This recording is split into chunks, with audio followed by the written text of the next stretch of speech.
श्री स्वामी समर्थ. स्वामी समर्थ अनुभूती या चॅनलमध्ये आपलं स्वामीमय असं स्वागत आहे. जर चॅनलला सबस्क्राईब केलं नसेल तर लगेच सबस्क्राईब करा, की जेणेकरून येणाऱ्या नवीन व्हिडिओचे नोटिफिकेशन तुम्हाला सर्वात पहिले मिळतील. जर नवीन स्वामी भक्त असतील, स्वामी सेवेकरी असतील तर त्यांनी आपल्या चॅनलला सबस्क्राईब करायला विसरू नका.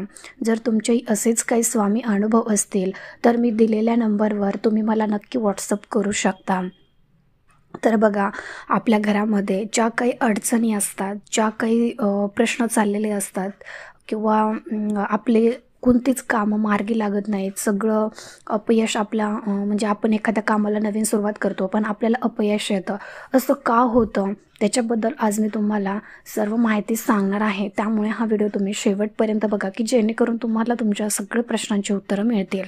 तर बघा, तुम्हाला माहिती का, आपण रोज कुलदेवीची काय सेवा केली पाहिजे, आपली कुलदेवी कोणती आहे, किंवा आपण कुलदेवीची कोणती अशी सेवा करू की जेणेकरून आपल्याला आपली कामं सगळी मार्गी लागतील. बघा, आपली कामं का अडकली जातात किंवा आपले कोणतंही काम करताना आपल्याला का अपयश येतं, किंवा आपण म्हणजे कोणती अशी कुलदेवीची सेवा केली पाहिजे की जेणेकरून आपल्या कामामध्ये आपल्याला भरभरून यश येईल आणि आपलं काम पूर्णत्वास जाईल. तर बघा, पहिली गोष्ट म्हणजे एक समजून घ्या की आपली कुलदेवी कोणती आहे ते आधी ओळखा. बऱ्याच जणांना, मला विशेष वाटतं की बऱ्याच जणांना आपली कुलदेवी कोणती आहे तेच माहिती नाही आहे. तर तुम्हाला कुलदेवी जर ओळखायची असेल तर तुमच्या जवळपासच्या स्वामी केंद्रात तुम्ही जाऊन तुम्ही चौकशी करा किंवा विचारा तिथे कोणाला तरी की मला माझी कुलदेवी माहीत नाही आहे, तर ती मला माहीत करून घ्यायची आहे.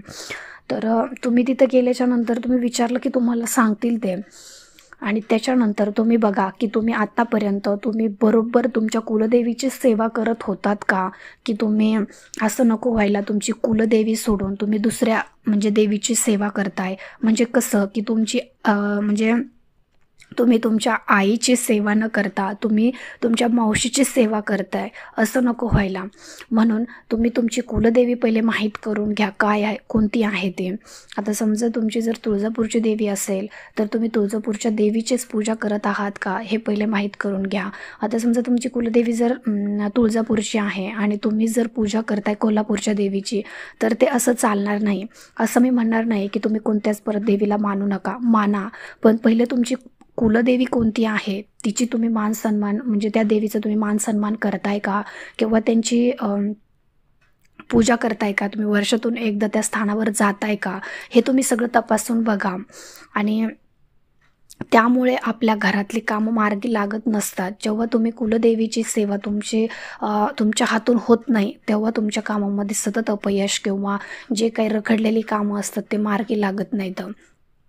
त्यामुळे जर तुम्हाला कुलदेवीची सेवा करायची असेल, आपल्या आई भगवतीचा आशीर्वाद आपल्या म्हणजे घरावर, आपल्या कामावर अखंड राहावा असं वाटत असेल, तर तुम्ही काय करायचं, घरच्या घरी तुम्हाला सर्व स्वामी भक्तांना माहिती असेल की आपल्याला दुर्गा सप्तशतीचा हा ग्रंथ एक छोटासा आपल्या दिंडोरी प्रणित मार्गात मिळतो. तुम्हाला जवळपासच्या दिंडोरी प्रणित केंद्रामध्ये कुठेही मिळून जाईल तो ग्रंथ जर तुम्हाला मिळाला तर अतिशय उत्तम आहे, कारण या ग्रंथाने आपल्यावर आई भगवतीचा आशीर्वाद प्राप्त होतो. मग त्याच्यासाठी हे नाही लागत की तुमची कुलदेवी एकच असली पाहिजे, म्हणजे कुठलीही असू द्या, तो फक्त तुमच्या कुलदेवीचा. मग आता ते माहूरच्या देवीचा असू द्या, रेणुका माता असू द्या, आपली तुळजापूरची देवी असू द्या, कोल्हापूरची देवी असू द्या, मग तुमची कुलदेवी कुठलीही असू द्या, फक्त ती माहीत करून घ्या. आणि हे दुर्गा सप्तशतीचे रोज तुम्ही जर 2-2 अध्याय वाचायला सुरुवात केली तर बघा, तुमच्या घरावर जी काही संकट आहे, जी काही दुःख आहेत, किंवा येणारं जे संकट आहे,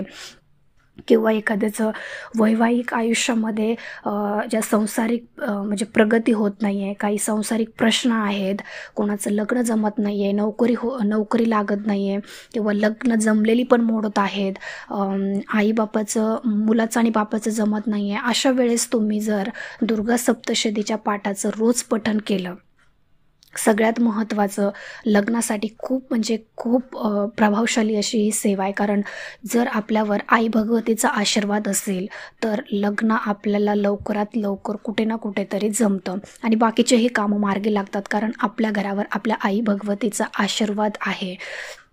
आणि तो आशीर्वाद प्राप्त करण्यासाठी आपण दुर्गा सप्तशतीचे रोज 2-2 अध्याय जर वाचले तर आता समजा दुर्गा सप्तशतीमध्ये आपल्याला एकूण 13 अध्याय आहेत.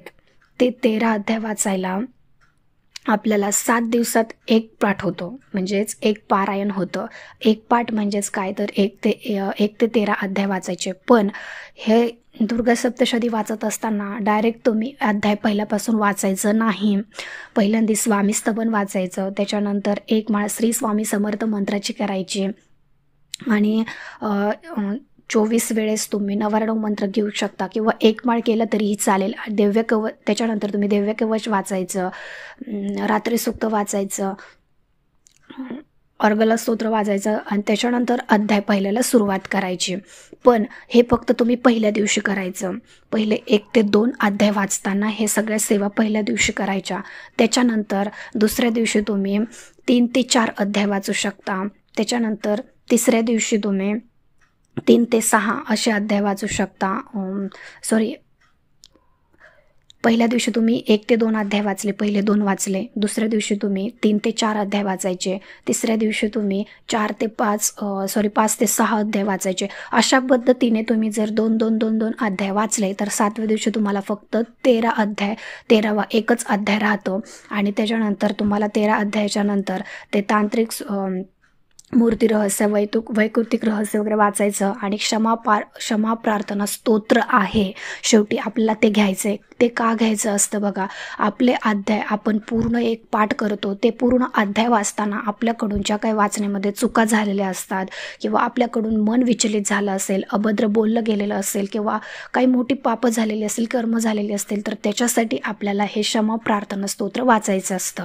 अशा पद्धतीने तुम्ही जर हे रोज 2 अध्याय वाचत 7 दिवसात तुम्ही जर हे पाठ करत असाल आणि नित्यसेवे तुम्ही जर हे 2 अध्याय किंवा ह्या ग्रंथाचं जर तुम्ही नित्यसेवेत रोज वाचन केलं तर बघा तुमच्या आयुष्यामध्ये तुम्ही हे कंटिन्यू 1 ते 2 महिने करून बघा. तुमच्या आयुष्यामध्ये बघा जेवढे काही घरातले वैवाहिक काही प्रश्न असतील, मुलं होत नाही आहेत, लग्न जमत नाही आहेत किंवा काही असू द्या, आपली आई भगवतीचा आशीर्वाद प्राप्त होऊन आपले सगळे कामे मार्गी लागतात की नाही बघा.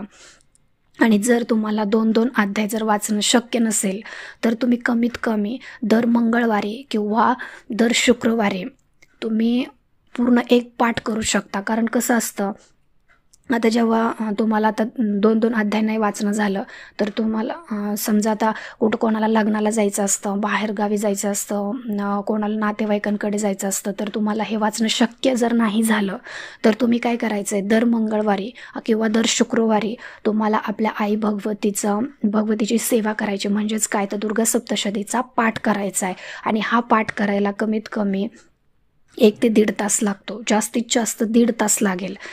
पण तुम्ही हा जर पाठ केला तर मी तुम्हाला सांगते तुमच्या आयुष्यामध्ये काहीच प्रश्न उरणार नाहीत. कारण कसं असतं, आपण आपल्या स्वामी महाराजांची सेवा करतो, त्याचबरोबर आपल्याला कुलदेवी आणि कुलदैवताचीही सेवा करणं खूप गरजेचं असतं. तेव्हाच आपल्या आयुष्यामध्ये सगळे कामं मार्गी लागतात, सगळे प्रश्न सुटायला लागतात. तुम्ही हे करून बघा. तुम्ही जर कुलदेवतेची सेवा करत नसाल ना तर तुमचे प्रश्न कधीच मार्गी लागणार नाहीत, कधीच नाहीत लागणार.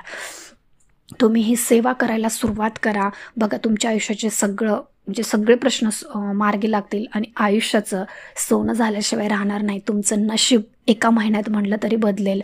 इतकी ताकद आपल्या दुर्गा सप्तशती ग्रंथामध्ये आहे, कुलदेवतेच्या सेवेमध्ये आहे. आणि जर तुम्ही वर्षातून एकदा आपल्या कुलदेवतेला जात नसाल, कुलदेवीची सेवा करत नसाल, मान सन्मान करत नसाल, तर तुम्ही वर्षातून एकदा तरी जाऊन आपल्या घरातल्या कर्त्या पुरुषाने जाऊन कुलदेवतेची ओटी भरायची असते, मान सन्मान करायचा असतो आणि तो जोडीने करायचा असतो. एकाने दोघांनी जाऊन नाही, तो जोडीने, घरातल्या कर्त्या पुरुषाच्या जोडीने जाऊन करायचा असतो. कारण बघा आपण मागताना देवीला खूप मागतो भरभरून की आई मला हे दे, मला ते दे. पण आपण जर देवीची सेवा करायचं म्हणलं तर आपल्या हातून काहीच होत नाही. पण असं करू नका. जर आपल्यावर आपल्या देवीचा, आपल्या आई भगवतीचा आशीर्वाद असेल ना तर बघा तुमच्यावर कसलीही संकट येऊ द्या आणि कसलेही घरातले प्रॉब्लेम असू द्या, तुमचे सगळे प्रश्न मार्गी लागतील म्हणजे लागतील, यात शंकाच नाही आहे. बघा, ही छोटीशी सेवा जर तुम्ही मनापासून केली तर तुम्हाला नक्की अनुभव येतील आणि जर अनुभव आले तर तुम्ही शेअर करायला विसरू नका. आणि तुमचेही जर असे काही प्रश्न असतील तर मला कमेंट बॉक्समध्ये विचारा, मी नक्की रिप्लाय देण्याचा प्रयत्न करेल. ही छोटीशी माहिती तुम्हाला आवडली असेल तर लाईक, शेअर आणि सबस्क्राईब करा. भेटूया अशाच एका नवीन व्हिडिओसोबत, नवीन माहितीसोबत. तोपर्यंत सर्वांना श्री स्वामी समर्थ.